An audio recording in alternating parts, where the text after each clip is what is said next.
बिस्मिल्लाह रहमान रहीम। अस्सलाम वालेकुम बहनों, भाइयों और बुजुर्गों।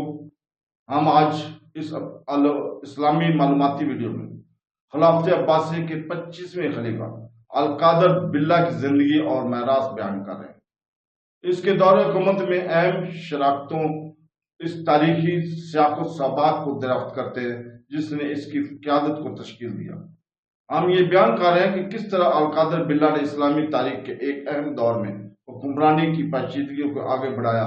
इस बाब असर शख्सियत की दिलचस्प सवाल उमरी से पर्दा उठाते हुए हमारे साथ शामिल हैं। अबुल अब्बास अहमद बिन इसहाक अल-कादर बिल्ला बगदाद में 991 से 1031 तक अब्बासी खिलाफत के 25वें खलीफा थे। जानशीनी के मरकजी लैंड से बाहर एक अब्बासी शहजादे के तौर पर वो पैदा हुए। अल-कादर ने अच्छी तालीम हासिल की जिसमें इस्लामी फिक़ह के शाफी मकतब के असूल में शामिल है। वो अपने चचाजाद भाई अल-तानी को इराक के बोईद हुक्मरान बहाउद्दौला के हाथों माजूर करने के बाद तख्त पर बरजान हुआ।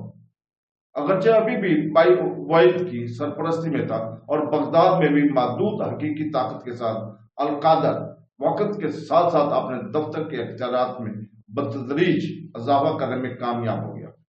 बोईद अमीरों की दुश्मनियों और खिलाफत के किरदारों को कानूनी और मजहबी रहनुमाई के सरचश्मे के तौर पर इस्तेमाल किया। अल-कादर खरीदारों की मुदाखलत के बगैर अपने वारसों को नामजद करने के काबिल था और बोईद अमीर जलालुद्दौला ने के लिए बगदाद का कंट्रोल हासिल करने में अहम किरदार अदा कर रहा था। इसके साथ ही इसने मजीद आगे चैंपियंस की तलाश की, खासतौर पर गजनी के मजबूत के शख्स में जिसने अपने फतवात के लिए खलीफा की पहचान मांगी।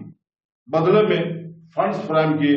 मजहबी मैदान में अल-कादर ने खुद को शिया इस्लाम के मुकाबले में सुन्नी इस्लाम की चैंपियन के तौर पर पेश किया, जिसकी नुमाइंदगी खरीदारों के साथ साथ कायरा की फातमी खिलाफत ने भी की।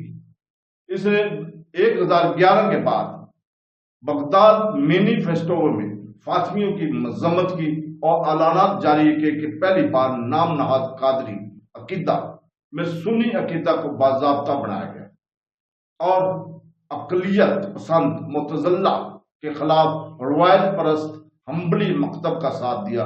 अल-कादर की मजहबी पॉलिसियों ने सुन्नी शिया के तकसीम को तकवीत बख्शी, क्योंकि मुख्तलिफ अकायद के पैरोकारों को काफिर करार दिया गया और इसके नतीजे में इन्हें कत्ल करने का हुक्म भी दिया गया। इसके दौरे हुकूमत ने अब्बासी खिलाफत के एक आजाद सियासी अदाकार के तौर पर दोबारा उभरने का ऐलान किया और सदी के आखिर में नाम नहाद सुन्नी अहिया का ऐलान किया। अबुल अब्बास अहमद मुस्तकबिल के अल-कादर 28 सितंबर 947 को बगदाद में पैदा हुए। इसके वालिद इसहाक खलीफ अल-मुक्तदीर थे और इसकी मां तमानी या दमना एक लौंडी थी। इसकी पैदाइश से कुछ अर्सा कबल दिसंबर 945 में बगदाद और बाकी इराक पर खरीदारों ने कब्जा कर लिया था। अगरचे खरीदार शिया के हामी थे, लेकिन उन्होंने कानूनी जवाज के बिना पर खिलाफत अब्बासी पर बरकरार रखा था। खरीदारों ने इकरार पर बज़ाहिर खलीफा कमांडर इन चीफ अमीर अमर के तौर पर हुकूमत की थी, लेकिन अमली तौर पर उन्होंने अब्बासी खुलफा को उठपतली हुक्मरानों तक महदूद कर दिया था। इनके महल्लात तक महदूद हो गए थे। इस वक्त के बहुत से अब्बासी शहजादों की तरह अहमद भी बगदाद की तहरी महल में रहता था। एक अब्बासी शहजादे के तौर पर अहमद ने अच्छी तालीम हासिल की। मार्च 988 में जब इसके वालिद इसहाक का इंतकाल हुआ तो अहमद का अपनी सौतेली बहन आमना से विरासत पर झगड़ा हुआ। इसने इसकी इत्तला को दी क्योंकि वो इसे अपने कजन खलीफा अल-ताई खलीफा के तौर पर तब्दील करने की साजिश कर रहे थे। गिरफ्तारी से बचने के लिए अहमद थोड़ी देर के लिए रोपोश हो गया और इससे पहले कि बसरा के करीब बतिया की दलदल के गवर्नर मुहद्दस ज़ीन अल-दौला ने तकरीबन 3 साल तक पनाह ली।